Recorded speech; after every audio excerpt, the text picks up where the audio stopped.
Kapag illegitimate ang bata, napakahirap talagang humingi ng suporta kasi nga, dinidiscourage po ng batas na magkaroon ng illegitimate children dahil nasisira daw ang pamilya.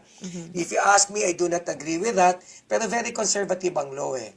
So yan ang unang pagtatanong natin. Ngayon, regardless kung ang anak mo ay legitimate or illegitimate, meron na makakayanan magbigay ng suporta, so kinakailangan magbigay ka talaga ng suporta because support is an obligation that is legally demandable.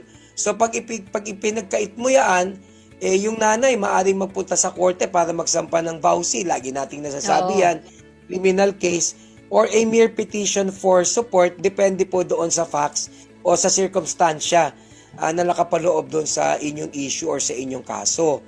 Ngayon, gusto ko lang linawin sa bandang huli na ang suporta po ay hindi dinidiktahan ng isang partido kung magkano Tama.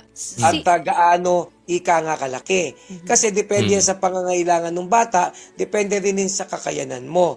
At hindi po totoo na ang nagbibigay lamang ng suporta ay ang tatay. Yes. Kasi di ba sa kultura natin, ikaw ang tatay, ikaw ang gumastos. Hindi po totoo yan. Obligasyon mo yan. Kung malaki ang sweldo ng babae, di mas malaki ang ibibigay niya. Ngayon, sa tumawag po sa atin or sa nag-text sa atin, tandaan nyo po yung mga bagay-bagay na yaan. Ang pinakamagandang gawin nyo po ay makipag-ugnayan sa abogado.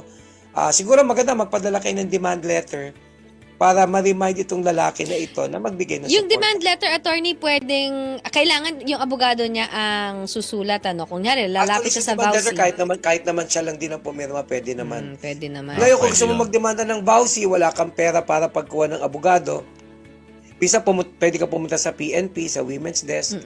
Pwede naman nagbibigay yun. sila ng tulong, sila na ang mag-guide sa'yo. Or sa IBP, yung Integrated Bar of the Philippines, ang opisina niyan, kung saan may City Hall, malamang may office sila. Or sa PAO mismo, na kasalukuyang pinangangasiwaan at pinamumunuan ni Persida Acosta.